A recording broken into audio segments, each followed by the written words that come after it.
नमस्कार, स्वागत छ फोकस न्यूजमा। म धीरज बस्नेत।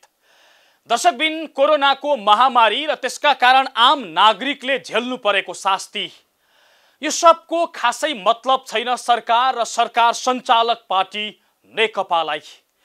किनकि उसलाई यतिखेर सरकार फेर्ने हुटहुटी र को प्रधानमन्त्री बन्ने भन्ने छटपटीले पोलेको छ। सत्ताको दाउपेचले महामारी नदेख्ने गरी आँखाहरू छोपिएका छन्। कसका पक्षमा कति सांसद भन्दै जोड घटाउ गर्न औलाहरू खूब सलबलाएका छन् नेकपाका नेताहरूको। र सत्ताको दाउपेचसँगै बढ्दै गएको चरको दबावपछि प्रधानमन्त्री केपी शर्मा ओली पदबाट राजीनामा गर्न तयार भएका छन्। तर उनको शर्त छ, मैले छाड्ने हो भने वामदेव गौतमलाई प्रधानमन्त्री बनाउनु पर्छ। अस्वाभाविक जस्तो लाग्ने यो प्रस्तावले नेपाली राजनीतिलाई भने झनै बढी तरङ्गित बनाएको छ। आजको कार्यक्रम के साँच्चै प्रधानमन्त्री ओली राजीनामा गर्न तयार भएका हुन्? वामदेव गौतमलाई प्रधानमन्त्री बनाउन ओलीले प्रस्ताव गरे जस्तो सजिलो छ? यी प्रश्नको जवाब खोज्न केन्द्रित हुनेछ।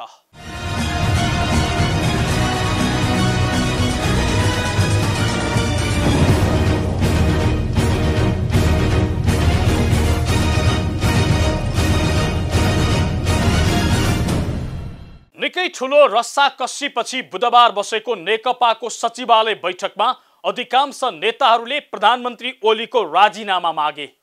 करिब 2/3 मतसहितको सरकारको नेतृत्व गरेका ओली आफ्नै पार्टीमा सामान्य बहुमत जुटाउन नसक्ने अवस्थामा पुगेपछि राजीनामा दिन तयार रहेको बताए। तर यो सँगै उनले शर्तका रूपमा वामदेव कार्ड फालेका छन्। बुधबारको बैठकमा के भयो र रणनीति कस्तो बन्दैछ तो देखाउँदैछौं यो रिपोर्टमा। कोरोनाको महामारीका बेला दल फुटाउन सहज हुने अध्यादेश ल्याउनेदेखि सांसद अपहरण काण्ड मचाउने सम्मको हरकत प्रस्तुत गरेको भन्दै प्रधानमन्त्री केपी शर्मा ओलीको नेकपाकै शीर्ष नेताहरूले औपचारिक रूपमा राजीनामा मागेका छन्। निकै लामो रस्साकस्सीपछि बुधबार बसेको सचिवालय बैठकमा अध्यक्ष पुष्पकमल दाहाल प्रचण्ड, वरिष्ठ नेताहरू झलनाथ खनाल, माधव कुमार नेपाल, वामदेव गौतम सहितका नेताहरूले राजीनामा मागेका हुन्। बैठकको सुरुमै बोलेका अध्यक्ष पुष्पकमल दाहाल प्रचण्डले सरकारको कदमले परिस्थिति जटिल हुँदै गएकाले प्रधानमन्त्रीले राजीनामा दिनु नै उपयुक्त हुने धारणा राखेका थिए। उनले ओलीलाई भनेका थिए, सरकारको कदम र तपाईको कार्यशैलीले पार्टी फुटको दिशातिर गएको छ। अध्यादेश ल्याएर बबन्डर गर्नुभयो। पार्टी र देशको हितका लागि तपाईले पदबाट राजीनामा गर्नुपर्छ। प्रचण्डपछि बोलेका वरिष्ठ नेता माधव कुमार नेपालले पार्टी, सरकार र प्रधानमन्त्री आफैको पनि प्रतिष्ठा धुमिल भएकाले राजीनामा दिएर निकास दिनुपर्ने प्रस्ताव गरे। उनले बैठकमा ओलीलाई भनेका थिए, हेर्नुस्, भन्दा नमिठो लाग्ला, प्रधानमन्त्रीका रूपमा तपाईको प्रतिष्ठा घटेको छ। अब सरकारको नेतृत्वको निरन्तरता तपाईबाट सम्भव नै छैन। तपाई सक्नुहुन्न। पार्टी, जनता र सबैको परिवेश बुझेर राजीनामा दिँदा नै तपाईको, पार्टीको र देशको पनि हित हुन्छ। बैठकमा वरिष्ठ नेता झलनाथ खनालले पनि प्रधानमन्त्री ओलीले राजीनामा दिएर निकास दिनुपर्नेमा जोड दिएका थिए। पार्टी र सरकारलाई बदनाम गर्ने काम गरेकाले पार्टीले गरेको निर्णय मान्न उनले प्रधानमन्त्री ओलीलाई सुझाव दिएका थिए। नेता खनालले फोकस न्यूजसँग टेलिफोनमा कुरा गर्दै भने, स्थायी समिति बैठक बसेर यो सबै विषय टुङ्ग्याउनु पर्नेमा मैले जोड दिएको छु। अर्का अध्यक्ष प्रचण्ड, माधव कमरेड, म लगायत धेरैजसो नेताले प्रधानमन्त्रीलाई राजीनामा दिन सुझाव दिएको उनले बताए। मैले त अब प्रधानमन्त्रीको राजीनामाको कुरा, अब स्थायी समितिको बैठक राख्ने कुरा मैले जोरदार रूपले स्थायी समितिको बैठक राख्नु पर्यो। तर डिभिजनले माग गरेका छन्, त्यसलाई सम्मान गर्नु पर्यो। स्थायी समितिको सम्मान हुन्छ त्यसले भन्ने कुरा राखेका थिए। भनेको राजीनामाको टुङ्गो पनि स्थायी समितिले नै लगाउनु पर्छ भन्ने हजुरको प्रस्ताव हो? स्थायी समितिले जे भन्छ त्यसअनुसार गर्नुपर्छ भन्ने विकल्प भन्ने बित्तिकै प्रधानमन्त्रीले अब राजीनामा दिनुहुन्छ उपयुक्त समयमा पहिला वामदेवको विकल्प तयार हुनु पर्यो। वामदेवलाई निर्वाचनद्वारा चाहिँ संसदमा लानु पर्यो नि त। बैठकमा अधिकांश शीर्ष नेताहरूले राजीनामा मागेपछि प्रधानमन्त्री ओलीले बठ्याइपूर्ण ढङ्गबाट राजीनामाको काउन्टर प्रस्ताव राखेका छन्। उनले आफू कोरोनाको महामारी सकिएपछि राजीनामा दिन तयार रहेको भन्दै आफ्नो विकल्पका रूपमा वामदेव गौतमलाई अघि सार्नुपर्ने प्रस्ताव गरेका छन्। उनले बैठकमा भनेका थिए राजीनामा दिनै पर्ने भए म दिन तयार छु, तर मेरो विकल्पमा पुराना भन्दा नयाँ मान्छेलाई अवसर दिउँ। प्रधानमन्त्रीका लागि वामदेव कमरेड पनि योग्य हुनुहुन्छ। उहाँलाई अघि सारौँ, उहाँलाई कोरोनाको सङ्कटपछि प्रधानमन्त्री बनाऊ, राष्ट्रिय सभामा लैजाउँ। ओलीले संविधान संशोधन मार्फत राष्ट्रिय सभाबाट पनि प्रधानमन्त्री बन्न सक्ने वा प्रतिनिधि सभाको कुनै स्थान खाली गर्न सकिने खालको कुरा राखेका थिए। ओलीको प्रस्तावपछि नेता गौतमले आफूलाई प्रधानमन्त्रीका लागि गरेको अफरभित्रको मनसाय के हो भनेर प्रश्न राखेका थिए। उनले पहिले ओलीले राजीनामा दिनुपर्ने, त्यसपछि प्रधानमन्त्री को कसरी बन्छ भन्ने स्पष्ट हुने धारणा राखेका थिए। बैठकको सार ओलीलाई राजीनामा गर्न लगाउने र विकल्पका विषयमा ठोस धारणा बनाउने भन्ने थियो, जसका विषयमा 20 गतेको बैठकमा निर्णय हुने वरिष्ठ नेता खनालले बताए। अनि उहाँले त अब प्रधानमन्त्रीको विकल्पहरू खोज्ने हो भने विकल्पमा वामदेव गौतमलाई लैजाउँ, अरू प्रधानमन्त्री बनिसक्नु नै भएको छ, प्रधानमन्त्री बनिन सक्नु भएको मान्छे उहाँ हुनुहुन्छ नेता, हजुर, उहाँलाई बनाऊ भन्ने प्रस्ताव थियो।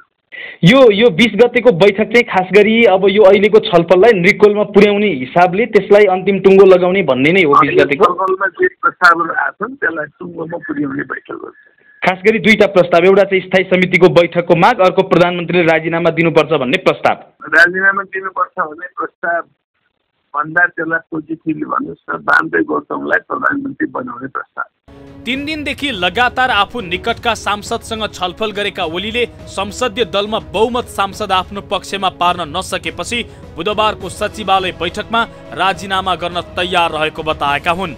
नेकपासँग 174 सांसद छन्, जसमध्ये ओलीको पक्षमा 78 जना मात्रै रहेका छन्, ताकि बहुमतका लागि 88 सांसद आवश्यक पर्छ, जुन ओलीले जुटाउन सकेका छैनन्। करिब 2/3 मत सहितको सरकारको नेतृत्व गरेका ओली पार्टीभित्रै बहुमत जुटाउन छटपटिनु पर्ने अवस्था बनेपछि राजीनामाको दबावमा पुगेका हुन्। यद्यपि ओलीले राजीनामासँगै राखेको प्रस्तावले उनी तत्काल पद छाड्न चाहँदैनन् भन्ने प्रष्ट सङ्केत गर्छ। वामदेव गौतम जो सांसद नै छैनन्, उनलाई प्रधानमन्त्री बनाउनु पर्छ भनेर ओलीले प्रस्ताव गर्नुको सिधा अर्थ हो उनी यहाँ पनि खेल्न खोजिराखेका छन्।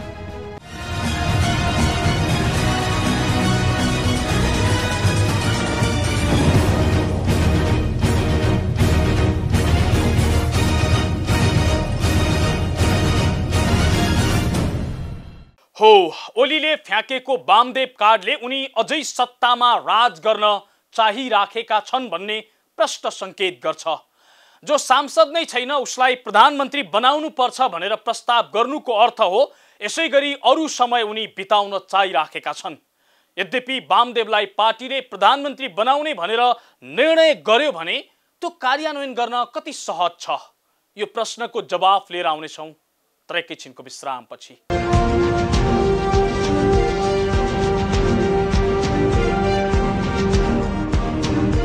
दर्शकबिन, तपाईं फोकस न्यूज हेर्दै हुनुहुन्छ। आज हामी कार्यक्रममा प्रधानमन्त्री ओलीमाथि बढेको राजीनामाको दबाव, वामदेव गौतम प्रधानमन्त्री बन्ने सम्भावना र उनको फ्लप राजनीतिक अवसरका विषयमा चर्चा गरिराखेका छौँ।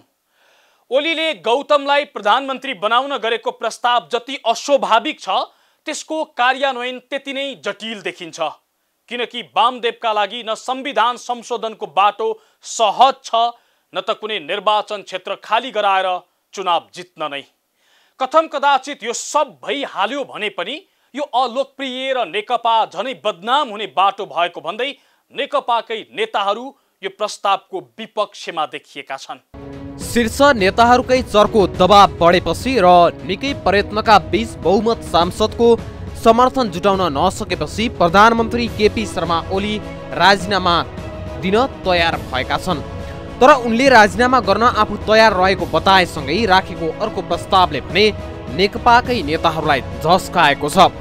ओलीको प्रस्ताव छ, म राजीनामा गर्न तयार छु, तर मेरो विकल्पमा नेता वामदेव गौतमलाई प्रधानमन्त्री बनाउनु पर्छ। नेकपामा प्रधानमन्त्री बन्न लायकका आधा दर्जन बढी नेताहरू छन्, तर सांसद नै नभएका वामदेव गौतमलाई ओलीले अघि सार्नुलाई धेरैले रहस्यमय मानेका छन्, जसलाई 2 महिना अघि राष्ट्रिय सभा सदस्यमा मनोनित गर्न ओलीले ठाडै अस्वीकार गरेका थिए। आज उसैलाई प्रधानमन्त्रीका लागि प्रस्ताव गर्नुलाई नेकपाकै नेताहरूले असामान्य र अस्वाभाविक भनेका छन्। प्रचण्ड निकटका नेता देवेन्द्र पौडेलले फोकस न्यूजसँग टेलिफोनमा कुरा गर्दै भनेका छन्, प्रधानमन्त्री ओलीले जे प्रस्ताव राख्नु भएको छ त्यो अस्वाभाविक छ। ओलीको तत्कालै अर्को विकल्प चाहिएको हो, जुन सांसद नै नभएका वामदेव गौतमबाट पूर्ति हुँदैन। ओलीले समस्या सुल्झाउने भन्दा समस्यालाई झनै गाँठो पार्ने नियतबाट वामदेवको नाम प्रस्ताव गरेको उनको भनाइ छ। ओलीले यस्तो प्रस्ताव राखेर सत्ता लम्ब्याउन खोजेको उनी बताउँछन्। यो प्रस्तावले समस्या सुल्झाउने देखिँदैन, किनभने यो सजिलो, सहज र स्वाभाविक प्रकृतिको प्रस्ताव जस्तो कसैले पनि महसुस गर्न सकिँदैन। किनभने उहाँ पार्टीको जिम्मेवारी तत्काल तोक्ने हिसाबले त योग्य पात्र हुनुहुन्छ, वामदेवजी सिनियर पनि हुनुहुन्छ, तर प्रधानमन्त्री हुनलाई संविधानभित्र केही क्लजहरू छन्। ती क्लजहरू चाहिँ विधिसम्मत प्रकारले पुरा नगरिकन प्रधानमन्त्री हुनलाई पार्टीले मात्रै प्रस्ताव गरेर हुँदैन। किनभने अहिले भर्खरै चाहिँ समस्या हल गर्नुको निम्ति यो प्रस्तावले निकास दिँदैन, किनभने प्रधानमन्त्री हुनलाई त प्रतिनिधि सभा सदस्यको अनिवार्यता संविधानमा नै उल्लेख छ। भनेको समस्याको चाहिँ समाधान खोज्ने भन्दा झन् समस्यालाई गाँठो पर्ने खालको प्रस्ताव आयो। यो मलाई व्यक्तिगत रूपमा भन्नुहुन्छ भने त्यस्तै चाहिँ अनुभूति हुन्छ। यो प्रस्ताव, यो निर्णय, यो छलफल देख्दाखेरि माधव नेपाल, झलनाथ खनाल लगायतका नेताहरूले पनि प्रधानमन्त्री ओलीको यो प्रस्तावलाई सरल र सहज मानेका छैनन्।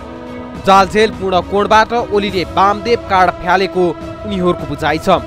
ओलीले आफूलाई सत्तामा टिकाइराख्न सांसद नै नभएका वामदेवलाई प्रस्ताव गर्ने र प्रचण्ड, माधव नेपाल, झलनाथ खनाल, वामदेव गौतम सहितका नेताहरूसँगको गठबन्धनलाई फुटाउने नियतबाट यस्तो प्रस्ताव गरेको विश्लेषकहरूको ठहर छ।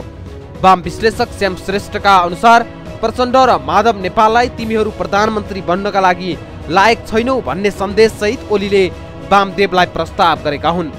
जुन प्रस्तावले वामदेवलाई उत्साहित बनाएको छ भने ओली विरुद्धको गुटलाई फुटाउने प्रयास गरेको छ। तर यो प्रस्ताव अत्यन्त खराब मनसायबाट आएको र यो ओलीको अर्को सिल्ली कदम भएको राजनीतिक विश्लेषक श्रेष्ठ बताउँछन्। संविधानमा त संसद नभएको मान्छे प्रधानमन्त्री हुनै सक्दैन। त्यो पनि प्रतिनिधि सभाको संसद हुनुपर्छ, राष्ट्रिय सभाको भएर हुँदैन। अनि अब यो उनले प्रधानमन्त्रीको कार्ड यो फालेको के भन्यो भनेदेखि अहिलेको संविधान अनुसार उनी प्रधानमन्त्री हुनै सक्दैन, नभए पछाडि उनको पोस्ट रोकिहाल्यो। त्यो कार्ड फाल्या हो। यसको दुईवटा उद्देश्य छ कि एउटा त आफ्नो प्रधानमन्त्री पदलाई चोखै जोगाउनु, टाइम बार्गेन गर्नु, टाइम गेन गर्नु। अब अर्को चाहिँ के हो भनेदेखि चाहिँ माधव नेपाल र प्रचण्डलाई तिमीहरू प्रधानमन्त्री हुन योग्य छैनौ, तिमीहरूको प्रधानमन्त्री हुने चान्स छैन भनेर उनको मुखमा लोपाउनु। ओलीको प्रस्ताव बमोजिम सांसद नै नभएका वामदेवलाई प्रधानमन्त्री बनाउने भनेर कथम कथाचित नेकपाले निर्णय गरिहाल्यो भने त्यो निर्णय कार्यान्वयन गर्न अत्यन्तै कठिन छ। कुनै निर्वाचन क्षेत्र खाली गराउने, रिक्त स्थानमा चुनाव गराउने वा राष्ट्रिय सभा सदस्यमा मनोनित गरेर संविधान संशोधन गर्ने, यो सबै प्रक्रिया अत्यन्त जटिल रहेको संविधानविद विपिन अधिकारी बताउँछन्। अब प्रधानमन्त्रीले दिनुभएको त्यो एउटा राजनैतिक आश्वासन हो, त्यसलाई संवैधानिक रूपमा कार्यान्वयन गर्न अलिकति गाह्रो बाटो नै छ। पहिलो कुरो त राष्ट्रिय सभाको सदस्यता लिने भन्ने कुरा नै एउटा मेजर प्रब्लम हो। उहाँ उपस्थित नै हुनुभयो, जान सक्नुभयो भने पनि अब प्रधानमन्त्री हुने भन्ने कुरो त सम्भव हुँदैन, किनभने राष्ट्रिय सभा को नभएर तपाईँको प्रतिनिधि सभाको सदस्यता अनिवार्य हुन्छ प्रधानमन्त्री हुनका लागि। अब त्यो नै गर्ने हो भने पनि संविधान संशोधन गर्नुपर्ने हो। अनि संविधान संशोधन गर्ने कुरो एउटा धेरै गाह्रो कुरा छ। अब प्रतिनिधि सभामै कुनै एउटा रिक्त स्थान भयो, हुन गयो या खाली गराइयो भने अनि त्यसपछि त्यो रिक्त स्थानमा उहाँलाई लैजाने भन्ने कुरो गर्न सकिएला। त्यो कठिन लाग्दछ र उहाँले एउटा कार्ड हो, उहाँको हुनसक्छ उहाँले गर्न चाहे पनि त्यो एउटा चाहिँ अप्ठ्यारो बाटो हो र त्यो बाटोमा सबै सहमत हुन्छन् भन्ने पनि छैन। निर्वाचनमा पराजित कुनै व्यक्तिलाई प्रधानमन्त्री बनाउनकै लागि संविधान नै संशोधन गर्न अत्यन्तै कठिन छ। संविधान संशोधनका कतिपय विषय यसै अल्पत्र रहेको अवस्थामा कोही व्यक्ति विशेषका लागि मात्रै संशोधन गर्ने भन्ने हुँदैन र नेकपाले चाहेर मात्रै पनि संविधान संशोधन हुने स्थिति छैन। यो सबै परिवेश हेर्दा प्रधानमन्त्री ओलीले आफूलाई सत्तामा टिकाइराख्न कार्डको रूपमा वामदेवलाई प्रयोग गरेको बुझ्न गाह्रो छैन।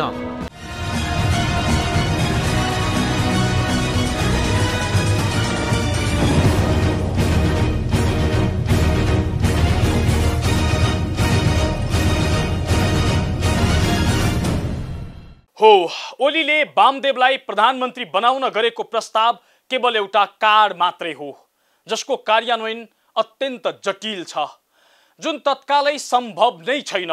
यद्यपि ओलीको यो कार्डबाट भने वामदेव निकै उत्साहित देखिएका छन्। तर वामदेवलाई यस्तो फ्लप राजनीतिक अवसर अहिले मात्रै मिलेको होइन। उनी पटक पटक यसै गरी आश पाउने तर जिम्मेवारी नपाउने एउटा चर्चित राजनीतिक पात्र बनेका छन्। वामदेव गौतमले राजनीतिक रूपमा पाएका विभिन्न फलप अवसरको चर्चा गर्नुभन्दा अगाडि उनले 4 वर्ष अगाडि दिएको अन्तर्वार्ताको यो छोटो अंश हेरौँ। जहिले पनि सेकेन्ड म्यान भएर पार्टीमा काम गर्नुभयो, सरकारमा पनि तपाईँ सेकेन्ड म्यान हुनुभयो, अब तपाईँ फर्स्ट म्यान हाम्रो देशमा कहिले हुनुहुन्छ? अब यो परिस्थितिले कहिले मलाई त्यो ठाउँ पुर्याउँछ त्यसै बेला हुन्छ। अब तपाईँको चाहना प्रधानमन्त्री बन्ने मात्रै हो? चाहना होइन, त्यो जिम्मेवारी आयो भने निर्वाह गर्ने। वामदेवले निकै पहिलादेखि नै प्रधानमन्त्रीको आकांक्षा राखेको र प्रयास गरेको यो भिडियोबाट प्रष्ट बुझ्न सकिन्छ। तर उनको त्यो आकांक्षा कहिले पूरा हुने हो थाहा छैन। तर प्रधानमन्त्री केपी शर्मा ओलीले बुधबारको सचिवालय बैठकमा राखेको प्रस्तावले भने उनलाई उत्साहित बनाइदिएको छ। हुन त वामदेव गौतम सधैँ आश पाउने तर जिम्मेवारी नपाउने एउटा चर्चित पात्र हुन् नेपाली राजनीतिमा। उनी धेरै पटक चर्चामा आउँछन् र त्यसै सेलाएर जान बाध्य पारिएका व्यक्ति हुन्। अघिल्लो निर्वाचनमा आफ्नै गृह जिल्ला बर्दियाबाट पराजित भएका थिए वामदेव गौतम। उनलाई आफ्नै पार्टीका नेताले असहयोग गरेका कारण आफू पराजित भएको उनको दाबी थियो। प्रत्यक्ष निर्वाचनमा हार बेहोरेपछि केही समय प्रधानमन्त्री बन्ने आश मारेका गौतमले सांसद धनबहादुर बुढालाई राजीनामा दिन लगाएर डोल्पाबाट चुनाव लड्न कोसिस गरेका थिए। गौतमकै पहलमा पर्यटन राज्यमन्त्री भएका बुढाले राजीनामा दिने वचन पनि दिएका थिए। तर अन्तिममा आफ्ना जनताले नमानेकोले आफूले राजीनामा नदिने भनेपछि फेरि एकपटक गौतम पछारिए। पछि दैलेख बाँके र नवलपरासीका सांसदलाई राजीनामा गर्न लगाई चुनाव लड्ने तयारी गौतमले गरेका थिए। तर उनीहरूले राजीनामा दिएनन्। बरु काठमाडौँ 7 का रामवीर मानन्दरले भने गौतमलाई आफ्नो क्षेत्रमा स्वागत गर्दै सांसद पदबाट राजीनामा दिएका थिए। तर प्रधानमन्त्री ओलीलाई समेत थाहै नदिइकन राजीनामा आएको भन्दै ओली रिसाए। काठमाडौँ 7 का पार्टी नेताहरूले नै उपनिर्वाचन भए जिताउन गाह्रो हुने सन्देश दिएपछि गौतम पछि हटेका थिए। प्रतिनिधि सभाबाट संसद छिर्ने बाटो विकट हुँदै गएपछि गौतमले राष्ट्रिय सभाको बाटो छिर्ने प्रयास गरे। राष्ट्रिय सभाका 18 सिटका लागि भएको निर्वाचनमा गौतमलाई उम्मेद्वार बन्न स्वयं प्रधानमन्त्री ओलीले पनि आग्रह गरेका थिए। तर उनी उम्मेद्वार बनेनन्। तर राष्ट्रिय सभा सदस्य पनि प्रधानमन्त्री हुन पाउने गरी संविधान संशोधन गर्नुपर्ने अडान गौतमले राखेका थिए, जुन ओलीले अस्वीकार गरेका थिए। पछि राष्ट्रपतिबाट निर्वाचित हुने एक सदस्यका रूपमा राष्ट्रिय सभा जान गौतम तयार भए। तर यो एकमात्र सिटका लागि प्रधानमन्त्री ओलीले आफ्ना अर्थमन्त्री युवराज खतिवडाका लागि तयार पारेका थिए। त्यसैले ओलीले गौतमको भन्दा खतिवडाको पक्षमा अडान लिए र खतिवडालाई नै अवसर दिए। वामदेव हेरेको हेरै भए। अहिले प्रधानमन्त्री आफैले गौतमलाई फेरि सांसद बनाउने प्रस्ताव बिउत्याएर ल्याएका छन्। यो पनि तुहिने हो कि आशंका उति नै व्याप्त छ। जे होस्, वामदेव गौतमका लागि संसद यस्तो यात्रा भएको छ जहाँबाट गन्तव्य नजिकै देखिन्छ तर मोडै मोडले यात्रा बरालिएको छ।